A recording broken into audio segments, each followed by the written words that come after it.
벌써 오늘이 1월 세 번째 주일입니다. 오늘 이 본문에 등장하는 우시야 왕이 죽었다고 나옵니다. 그런데 바로 이 우시야 왕은 이 유대 역사 속에서 다윗 왕하고 견줄 만큼 최고의 왕이었습니다.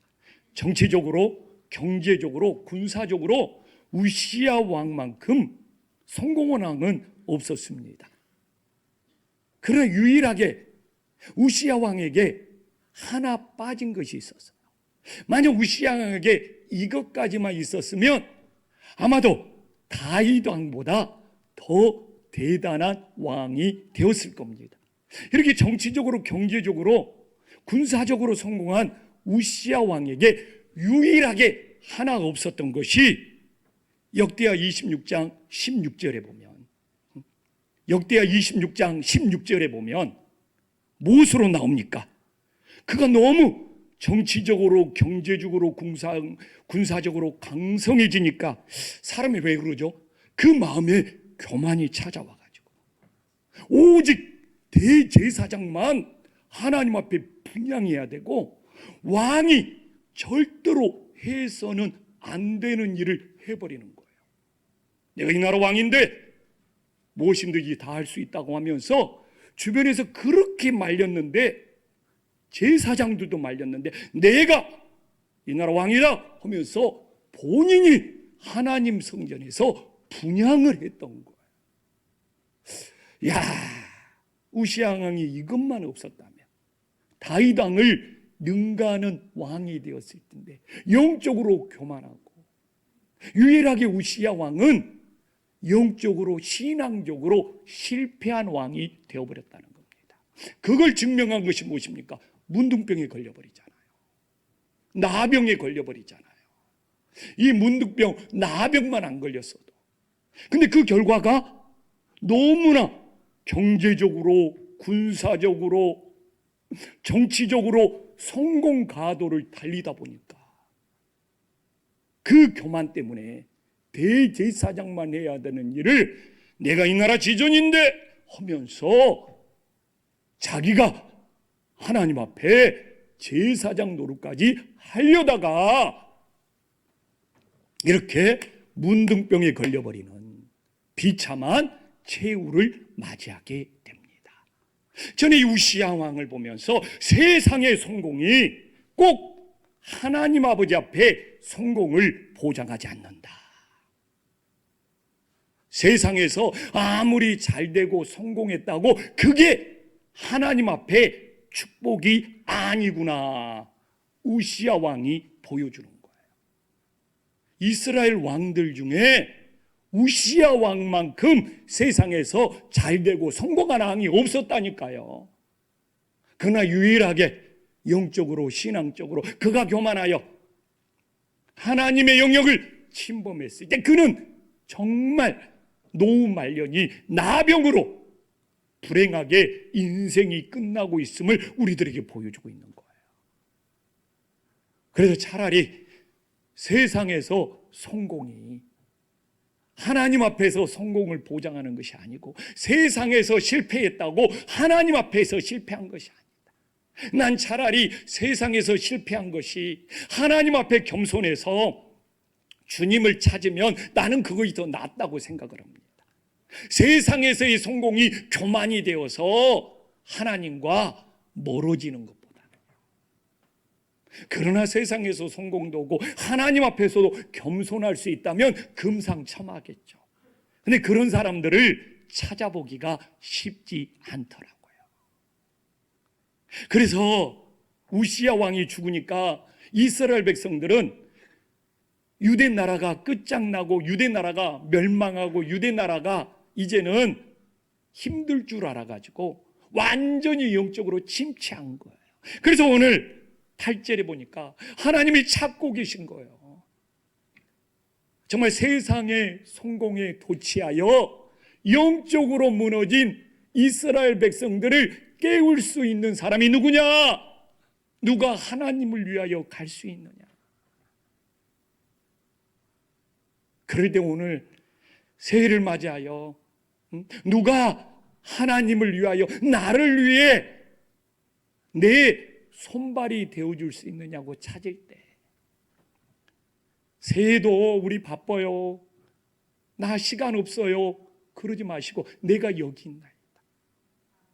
이사야가 오늘 6장에서 시작하잖아요. 6장에 하나님의 부르심이 나오잖아요. 이야기는 이미 앞에서 하나님의 부르심이 있었는데 이사야가 그 자리에 없었어. 자기 시간이 더 바빴어. 그러니까 하나님 앞에 내가 여기 있나를 못하고 늘 도망쳐 다닌 거예요. 오늘 새해가 시작이 되었습니다. 하나님의 부르십니다. 누가 나를 위하여 나와 함께 섬길 곳에 있을 때, 하나님 나 바빠요, 내 일이 정말 내 시간이 바쁘다고, 내가 여기 없다고 언제까지 핑계대는 삶을 살 거예요. 정말 내가 여기 있나이다 대답하면서 하나님의 부르심에 응답할 수 있는 새해가 될 수 있기를 간절히 소망합니다. 오늘 본문에서 이 이사야가 언제 불렀느냐가 중요해요. 보통 다 1장에 하나님의 부르심이 나온다니까요. 근데 이사야만 이상하리만큼 6장에 나와요. 왜? 처음 부르심에 이사야는 철저히 실패를 맛본 거예요. 하나님이 부르신 자리를 회피하고 도망친 거예요. 그 이유가 뭐냐? 바로 우시야 왕이 이사야의 사촌 형이에요.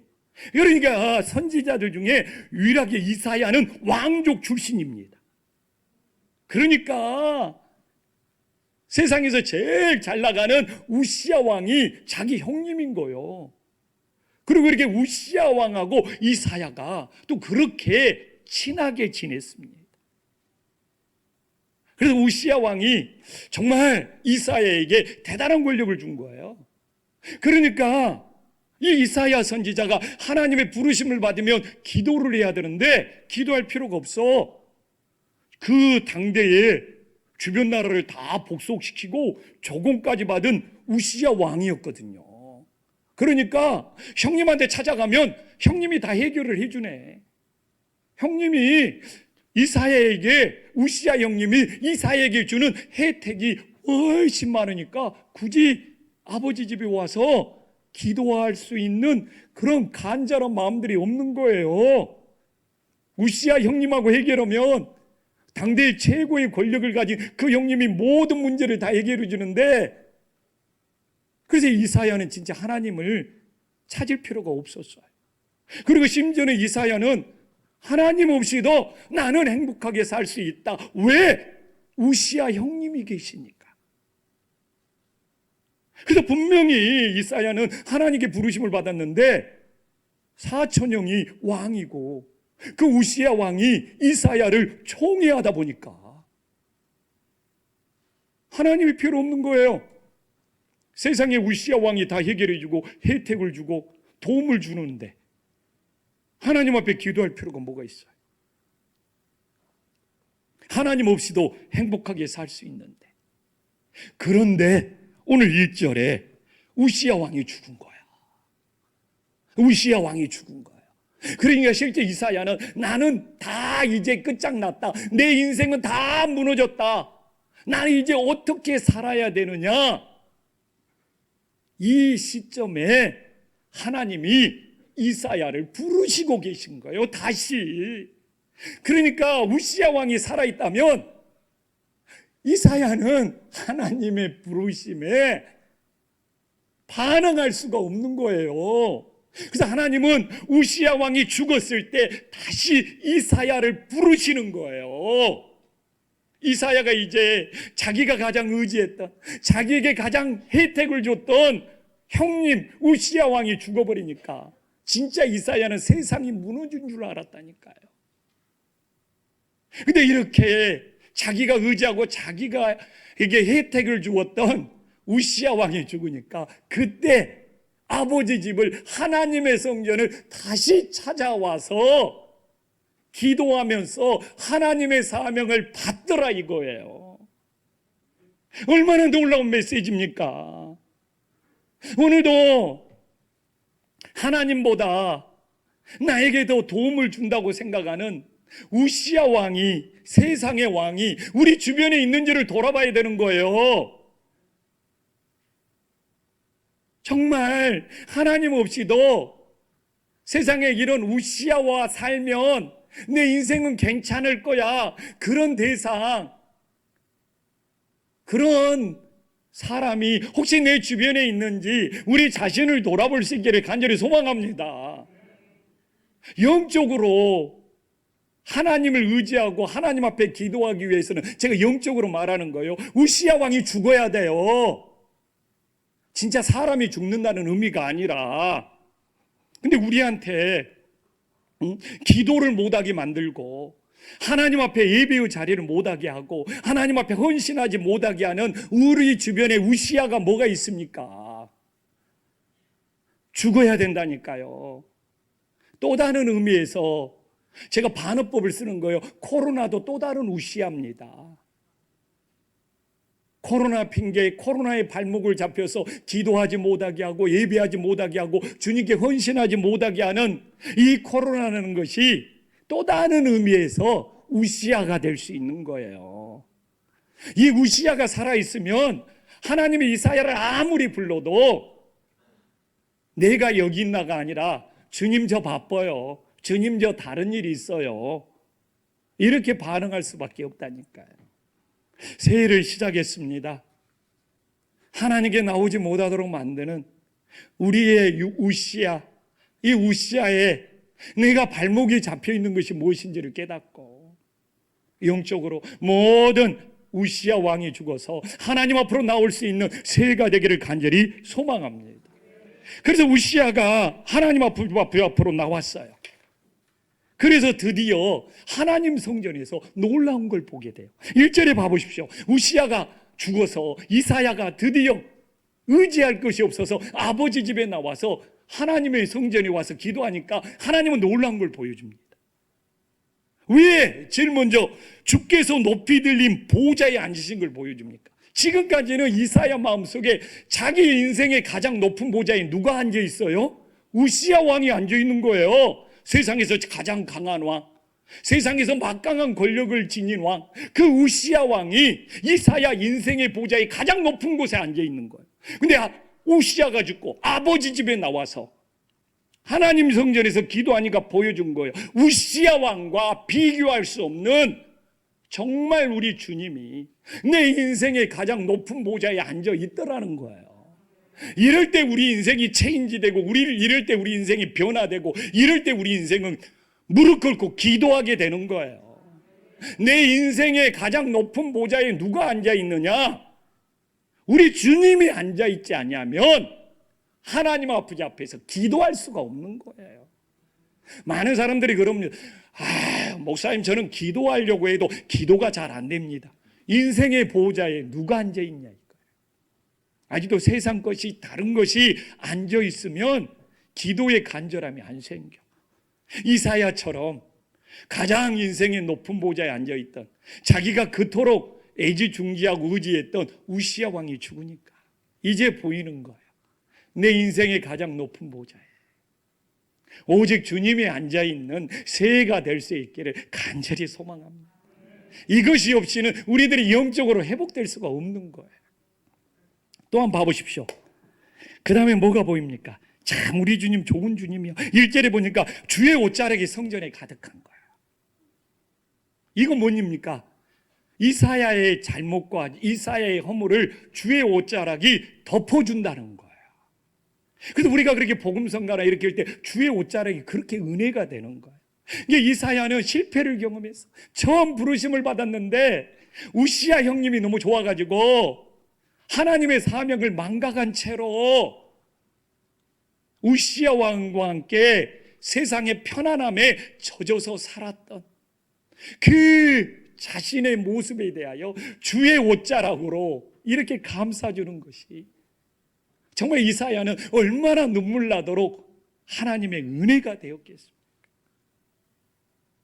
그래서 우리들이 아버지 집에 나오면, 우리들은 연약한 사람들입니다. 세상에서 실수할 수 있고 세상에서 넘어질 수 있는데 주님의 집에 나왔을 때 정말 주님의 옷자락에 우리의 허물과 우리의 모습을 감싸주는 은혜의 역사가 있기를 간절히 소망합니다. 야, 오늘 일부 때 우리 새로 오신 부목사님이 좀 실수를 했어요. 야, 근데 이런 설교를 하면서 혼낼 수가 없잖아요. 아니, 내가 이런 설교를 하면서 그래서 다음부터 실수 안 하면 돼. 다음부터 잘하면 돼. 나부터 주의 옷자락으로 감싸야지. 그래서 새로 오신 부목사님은 참 하나님의 은혜를 많이 받아요. 아니, 어떻게 새로 오신 부목사님이 왔는데 눈이 내려야 되는데 비가 내려가지고 제설 작업도 안 하게 만들어주고, 이야, 한번 제대로 눈 내려가지고 저 넓은 주차장 제설 작업 오면서 제대로 딱 군기가 잡고 훈련이 잡혀야 되는데 그렇게 많이 내릴 눈이 어떻게 이번 주만 기온이 상승해가지고 다음 주부터는 또 추워진다고 그러잖아요. 이렇게 눈이 안 내리고 비가 내려서 제가 그랬어요. 최 목사님은 참 하나님 앞에 복도 많다고. 아멘이죠 뭐. 근데 주님께서 나를 주의 옷자락으로 감싸준 은혜가 있으면 우리도 정말 새해에는 우리 표도 그러잖아. 사랑과 선행을 경영하는 것처럼 주변 사람도 주의 옷자락으로 감싸주는 은혜의 역사가 있기를 간절히 소망합니다. 근데 사람 심리가 묘해요. 들추려고 그러잖아요. 다른 사람들의 치부, 다른 사람들의 허물, 다른 사람들의 약점을 뭐라고 그래요? 들추려고 그러잖아요. 발가 벗기려고 그러잖아요. 그러나 우리 주님은 안 그러셔요. 정말 비참하게 실패한 그 이사야가 아버지 집에 와서 기도했을 때 주의 옷자락으로 감싸주는 그 은혜를 우리도 느끼고, 정말 신앙생활하면서 교회 다니면서 잘못된 거, 정말 안 좋은 거 주변 사람들을 자꾸 들추려고, 정말 애쓰는 그 인생 너무 안타깝지 않아요? 그래서 들추어내는 인생이 아니라 진짜 주의 옷자락으로 감싸주는 은혜를 먼저 받고 우리 이웃들에게도 나누며 살아갈 수 있는 은혜의 역사가 있기를 간절히 소망합니다. 그러면서 2절에 우리 주님께서는 서랍의 6날개를 보여줍니다. 서랍은 그냥 천사들이에요. 이사야에게 이렇게 살아라고 보여주는 것이죠. 2날개, 2날개, 2날개 세 세트가 나오죠. 첫 번째 2날개는 뭡니까? 이사야의 얼굴을 가리는 거예요. 교회에서는, 아버지 집에서는 자신의 얼굴을 나타내는 것이 아니라 하나님의 영광을 나타내는 곳이다. 근데 신앙생활하면서 힘든 분들이 어떤 분이 자기 얼굴을 나타내려고 하는 분들. 근데 진짜 보십시오. 자기 얼굴을 가려야 돼요. 이제 이사야는 우시야 왕 자신의 형님과 다니면서 자기 얼굴을 막 보여주면서 자기가 얼마나 대단한 사람인지 과시하고 살았던 것이죠. 하나님 앞에 나오니까 그 얼굴이 너무 부끄러운 거예요. 자기 얼굴을 가려야 되는 거예요. 이게 영적인 원리예요. 신앙생활을 하면 할수록 자기 얼굴을 좀 나타내고 자기 얼굴을 좀 드러내고 자기 얼굴을 좀 인정받고 싶어하고 사람들한테 자기 얼굴을 많이 보여주고 싶어하고, 그런 신앙은 어렵고 힘들어요. 하나님이 원치 않는데 오히려 머리를 숙이고 기도할 때 하나님의 영광이 나타나는 은혜의 역사가 일어나기를 간절히 소망합니다. 정말 우리의 얼굴을 가리고 하나님 앞에 기도해야죠. 정말 여기저기서 자기 얼굴을 보여주려고 애쓰는, 그래서 본인이 막 상처받고 힘들다고 하는 신앙이 아니라 말씀 그대로 자기 얼굴을 가리고 하나님의 영광이 나타나게 할 수 있는 은혜의 역사가 있기를 간절히 소망합니다. 또 하나, 2날개로는 자신의 발을 가리잖아요. 그 당시는 신발이 없잖아요. 그리고 사막에 이런 데를 샌들을 신고 다녀요. 그래서 발이 제일 더럽고 냄새 나는 곳입니다. 그 당시 그냥 그 문화가 그래요. 그래서 손님이 왔을 때 최고의 대접은 뭡니까? 발 씻을 물을 주는 거예요. 그래서 발은 하나님 앞에 더럽고 악취가 나는 우리의 발을 가리고 예수님의 향기가 날 수 있기를 간절히 소망합니다. 오늘도 예배 드리면서 신발 벗고 있으면 안 돼. 양발에서 악취가 옆에 사람한테 갈 수 있어. 그냥 그건 하는 소리고요. 정말 우리의 정말 우리의 악취가 신앙생활하면서 주변 사람한테 피해 주는 것이 아니라 그걸 가리고 예수님의 향기가 날 수 있기를 간절히 소망합니다. 근데 유일하게 사용할 수 있는 것이 두 날개예요. 하나님 앞에 순종해라는 거잖아요. 순종의 날개만큼은 마음껏 사용해라는 메시지가 있는 거예요. 얼마나 놀랍습니까? 나는 놀랬네요. 하나님 앞에 내 부끄러운 얼굴을 가리고 악취나는 내 다리를 가리고 오직 순종의 두 날개로 하나님께 쓰임받는 복된 인생이 될 수 있기를 간절히 소망합니다. 근데 이사야는 예전에는 이렇게 주의 성전에서 하나님이 부르신 걸 보았는데도 내가 여기 없나이다 하면서 도망쳤다니까요. 근데 우시야 왕이 죽으니까 오늘 본문에서는 이사야가 반응을 해요. 근데 반응할 수밖에 없던 이유가 3절에 보면 하나님의 영광을 봤거든요. 거룩하다 거룩하다 거룩하다 만군의 여호와여 그 영광이 온 땅에 충만하다.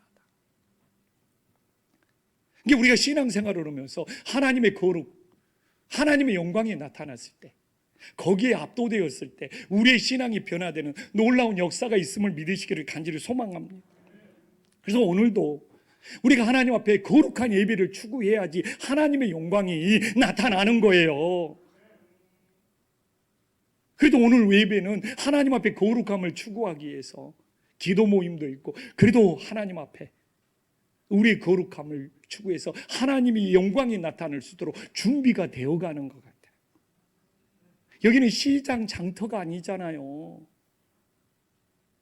아버지 집에 와서 그냥 시장 장터처럼 그냥 왔다 갔다 오고 막 떠들고 막 준비 없이 올라왔다가 막 다시 내려가고 막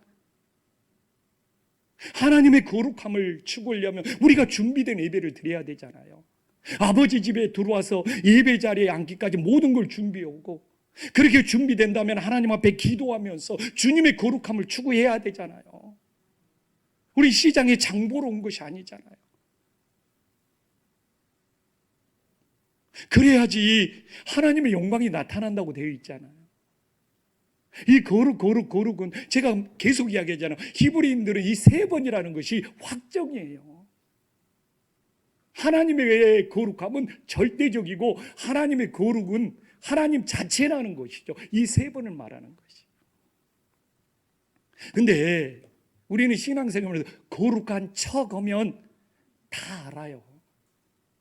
왜 자녀들이 부모의 모습을 보면서 신앙이 안 자라고 심지어는 하나님을 떠난 자입니까? 거룩한 척을 하기 때문에 그래요. 요새 그런 이야기를 합니다. 무슨 축구를 하거나 무엇을 이렇게 하면은 그 사람 그거 진심이다. 진심이다. 우리가 정말 하나님 앞에 예배하고 하나님을 섬기는 것이 가족들은 못 속이는 거예요. 자녀들은 못 속인 거예요. 내가 정말 거룩한 것이 그걸 추구하는 것이 진심이 돼야지. 척. 자녀의 눈은 못 속여요. 가족의 눈은 못 속여요. 내가 우리 장로님들 눈은 못 속여요. 내가 거룩한 척하고 있는지, 하나님을 향한 거룩이 진심인지. 그래서 언제까지 척할 거예요? 교회 오면 교회 분위기 방식이 있으니까 거룩한 척하면서 때우고 가시고, 우리의 거룩이 진심이 돼야지 하나님의 영광이 나타나는 놀라운 역사가 있음을 믿으시기를 간절히 소망합니다. 그러니까 이렇게 하나님의 거룩을 보면 그때 사람이 달라지는 거예요. 오늘 봐보십시오. 5절에 자기가 죄인 줄 안 거예요. 이게 우리가 죄를 많이 지어서 내가 죄인이라고 깨닫는 것보다 하나님의 거룩, 하나님의 영광을 보면 볼수록 내가 얼마나 죄인이라는 것을 느낀다는 것을 반드시 기억하기를 바랍니다. 이게 영적인 원리예요. 이게 죄를 지어갖고 죄를 느끼는 것은 그건 육신적인 죄악이죠. 당연하죠. 근데 저야 어떻게 삽니까? 저는 김포 온 지만 해도 20년이 지났고 저는 집에하고 교회만 왔다 갔다 하고 저는 외부 활동을 즐기는 사람이 아니에요. 성격이. 그래서 사실 뭐 밖에 나가서 죄질 일이 없어요. 근데 기도하다가 하나님의 거룩을 느끼면 느낄수록 내가 얼마나 큰 죄인이라는 것이 느껴지더라니까. 그래서 누가 물어봐요. 우리 자녀들도 아빠는 그렇게 살면서 왜 맨날 막 죄인이라는 것이 더 깊게 느껴진다 그래. 그러면 도대체 우리는 어떻게 살라고? 근데 그게 죄를 많이 지어서 느껴지는 것이 아니라 하나님의 거룩, 하나님의 영광이 크심을 너무너무 느끼다 보니까 우리 피조물 인간이 하나님 앞에 얼마나 죄인이라는 것이 뼈저리게 다가와서 그렇지. 무슨 죄라는 그 횟수가 많아서 그런 것이 아니란 말이에요. 근데 이게 진심으로 하나님 앞에 죄인이라는 것을 깨달아가는 것이죠. 우리가 잘못한 것을 회개하고 용서받아야죠. 그러나 그런 회개만 있는 것이 아니라 하나님의 거룩하심 앞에 우리가 얼마나 큰 죄인이라는 것을 느껴가는 것, 그게 바로 신앙의 성숙이고 그게 바로 거룩해지는 지름길이 됨을 믿으시기를 간절히 소망합니다. 그러니까 7절에서 어떻게 됩니까? 제단의 숯불로 7절에서 이사야의 부정한 입술을 사해 주잖아요. 그러니까 내가 죄인이라는 것을 느끼면 느낄수록 하나님의 용서하심을, 하나님의 죄사함을 체험하는 거예요.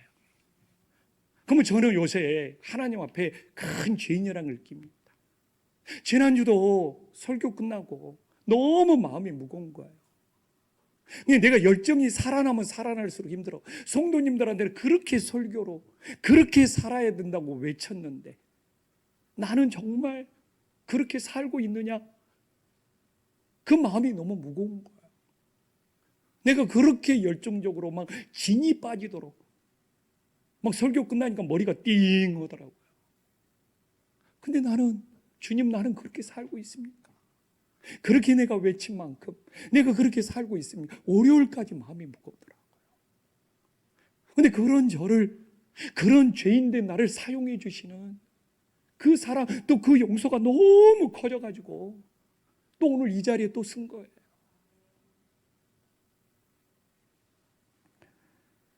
그래서 내가 얼마나 용서받은 사랑이 큰지를 알아야지 예전의 삶으로 돌아가지 않고 거룩하게 살 수 있는 거예요. 근데 주님 앞에 내가 용서받은 사랑이 얼마나 큰지를 모르면 옛사람으로 돌아가고 세상에 나가면 세상과 어울리는 거예요. 내가 이렇게 용서받은 사랑이 큰데 어떻게 내가 예전으로 돌아갈 수 있느냐 하면서 거룩한 길로 나가게 되는 거예요. 그래서 오늘도 저는 어떻게 보면 김포한신교에서 조영식 목사가 제일 큰 죄인인 거죠. 왜? 말씀대로 살지 못하니까. 여러분들은 1달란트, 2달란트, 3달란트 받을 수 있어요. 저는 어떻게 보면 5달란트, 10달란트일 수 있는 거예요. 근데 그만큼 살지 못하니까. 오늘도 이렇게 은혜로운 말씀을 선포해 놓고 내가 봐도 저는 그렇게 다 살지 못해요. 그러니까 얼마나 큰 죄인이겠습니까? 그런데도 주님이 용서해 주신 사랑, 주님이 옷자락으로 감싸준 사랑이 있기 때문에 그 사랑 때문에 여기 서서 또 하나님의 말씀을 나누는 은혜가 있음을 믿으시기를 간절히 소망합니다. 그래서 사람은 우리의 인생의 변화는 내가 주님께 용서받은 사랑이 얼마나 크냐. 그럼 오늘 이 예배 시간이 소중한 거예요. 근데 내가 하나님께 용서받은 사랑이 얼마나 큰지를 모르면 이 예배 시간이 그렇게 시간이 안 가. 응? 군대 생활할 때보다 지금 이 시간이 더 안 가. 남자들에게 제일 시간이 안 가는 것이 언제인지 압니까? 장로님 잘 알잖아요. 군대 시절에 진아 형제는 막 군대 시절에 막 시간이 팍팍팍 갔어요? 안 가잖아요. 근데 예배 시간도 이렇게 시간이 안 가면 어떻게 되겠어? 아니 이렇게 좋은 설교가 벌써 끝났어? 오늘은 이런 일이 있기를 간절히 소망합니다. 네. 근데 졸다가 눈 뜨면서 그런 이야기 하면 안 돼요. 좀 더 잤어야 되는데 이렇게. 드디어 오늘 8절 봐보십시오. 이사야가 하나님의 음성을 듣잖아요. 먼저는 하나님의 음성이 들려야죠. 근데 이게 왜 가능하다고요? 이사야가 주님께 용서받은 사랑이 얼마나 큰지를 알아서. 그건 모르면 들려도 기닫고 가버리는 거예요. 처음에는 그랬다니까요. 하나님께 용서받은 사랑이 얼마나 큰지를 알아야지 그게 들리는 거예요. 이게 저도 하나님의 종으로 부르심을 받았을 때 고민이 없었던 건 아니에요. 처음에 하나님의 종으로 부르심을 받았을 때 주저주저함이 생기더라고요. 내가 우리 집 장남인데 어떻게 하지? 그래서 내가 우리 장남이라 우리 집을 책임져. 그때는 좀 그런 문화가 많잖아요. 장남 문화가. 좀 다른 사람이 오면 안 될까? 내 동생들이 오면 안 될까? 이렇게 고민한 적이 있어. 근데 내 사정보다 주님께 용서받은 것이 훨씬 크더라고요. 그래서 하나님의 부르심을 따라가서 지금 여기까지 온 거예요. 다시 그 시절로 가더라도 내가 우리 가정의 사정보다 하나님의 부르심이 훨씬 더 커서, 그러니까 지금도 똑같은 거예요. 새 하나님이 부르시잖아요. 기도의 자리로 부르고 예배의 자리로 부르고 헌신의 자리로 부르는데 다 자기 사정이 있어. 그러나 자기 사정보다 하나님이 용서하신 사랑이, 은혜가 더 커야지. 우리들이 기도의 자리, 헌신의 자리, 예배의 자리, 선교의 자리, 섬김의 자리로 나올 수 있는 거예요. 내가 사명주 중에 장남이라는 것이 얼마나 걸리든지, 내가 우리 집안을 다시 세워야 된다는 부담감이 얼마나 크든지, 내 사정이 더 걸리니까 도망치고 싶더라니까. 근데 내가 뭔데? 예수님이 나를 사랑해서 십자가에서 죽으신 사랑이 너무 커서 도망칠 수가 없었어요. 내가 여기 있나이다. 나를 보내소서. 그래서 저는 여기까지 왔습니다. 오늘도 주님의 음성이 들려야 돼요. 우리를 기도의 자리로 부르시는 음성, 우리를 예배의 자리로 부르는 음성, 우리를 헌신의 자리로 부르는 음성. 근데 늘 내 사정이 있는 거예요. 자기 사정 없는 사람이 누가 있습니까? 요새는 그런 생각이 들어요. 3년 동안 우리는 구원 열차잖아요. 금요일날 기도하는데 3년 동안 기도하는데 들려요. 3년 동안 우리 구원 열차가 멈춰 있어가지고 바퀴가 녹이 쓸었어. 3년 동안 멈춰서 녹이 쓸었는데, 근데 그걸 내가 다시 막 이 구원 열차가 막 칙칙폭폭 나가게 만들려고 그래. 근데 3년 동안 멈춰서 녹슨 그 구원 열차를 다시 굴리면서 나가게 한다는 것이, 그래서 내가 이렇게 막 몸부림치는 거예요. 내버려 둘 수 없잖아요. 언제까지 우리 김포한신교회 구원 열차를 멈춰놓을 수 있겠어요? 3년 동안도 이렇게 녹슬어가지고 다시 굴리는 것이 이렇게 힘든, 차라리 새로운 열차로 달리는 것이 낫다는 생각이 될 만큼. 그러나 포기할 수 없잖아요. 우리 김포한신교회라는 구원 열차를 내버려 두고 방치할 수 없잖아요. 3년 동안 녹이 쓸었을지라도 다시 굴러가게 만들어야 될 거잖아요. 지금 이게 하나님이 나를 향한 부르심이에요. 좀 같이 좀 굴려요. 너무 3년 동안 녹슬었어요. 저 혼자 벅차다니까요. 우리 성도님들이 기도의 동역자, 예배의 동역자, 헌신의 동역자가 되었어요. 우리 구원 열차가 3년 동안 멈춰서 계속 녹슬어가고 있는 것을 다시 한번 잘 달릴 수 있도록 우리가 마음을 모을 수 있기를 간절히 소망합니다. 그래서 이사야는 도망치지 않고 내가 여기 있네. 근데 저는 그런 생각이 들더라고요. 이사야가 첫 번째 부르심에 도망치지 않았다면 자기 형님 우시야 왕 찾아가서, 나단 선지자가 그랬잖아요. 다윗이 영적으로 무너졌을 때 나단 선지자가 다윗 왕을 책망해가지고 다윗 왕이 그때 다시 서서 다행이었지. 그래서 저는 다윗 왕에게 최고의 은인은 나단 선지자다. 나단 선지자가 다윗 왕을 책망하지 않았다면 우시야 왕처럼 되어버렸겠죠. 그런데 이 이사야가 자신의 형님 우시야 왕에게 찾아가서 처음 부르심 때 나단 선지자처럼 책망을 해가지고 우시야 왕을 세웠다면 어떻게 되었을까? 다윗 왕보다 더 믿음으로 위대한 왕이 되지 않았을까? 충분히 가정해 볼 수 있는 거잖아요. 안 그렇습니까? 그렇다고 우리가 처음에 실수했다고 계속 그 실수를 반복할 수는 없지 않습니까? 근데 진짜 두 번째 부름에서는 이 이사야가 정신을 차리고 하나님의 사명을 회복하고 하나님 앞에 진짜 무릎으로 기도하면서 하나님 사명 감당합니다. 기도 없이는 아무것도 못하는 거예요. 기도하지 않고 하나님 섬기려고 하니까 교사도 힘들고 성가대도 힘들고 봉사하는 것도 힘든 거예요. 저도 기도하지 않고 목회하잖아요. 이 목회가 천국이 아니고 지옥이 되는 거예요. 그래도 하나님 앞에 무릎 꿇고 기도하면서 목회를 하니까 이 목회 속에 영적인 기쁨이 있는 거지. 내가 막 여기서 막 이렇게 설교한다고 내가 지적인 목사 이거 다 필요 없습니다. 저의 모든 목회의 원동력은 기도에서 나오는 거예요. 기도가 없으면 고역이 돼요. 기도가 있으면 감사가 되고 은혜가 되는 거예요. 그래서 이사야가 8절에 내가 여기 있나이다 나를 보내소서 하면서 사명을 해보겠잖아요. 그 다음에 봐봅시다. 역대하 32장 20절. 역대하 32장 20절. 함께 읽어보겠습니다. 너무 중요해. 자, 함께 읽어보겠습니다. 시작. 이사야와 더불어 하늘을 향하여 이 일을 우시야 왕하고 했다면 얼마나 좋았겠어요. 그러나 계속 우리들이 실수만 하고 살 수 없어요. 드디어 이사야가 사명을 깨닫고 히스기야 왕과 한 일이 뭡니까? 더불어 하늘을 향하여 부르짖으면서 기도했습니다. 이거 없이는 하나님의 사명 안 되는 거예요.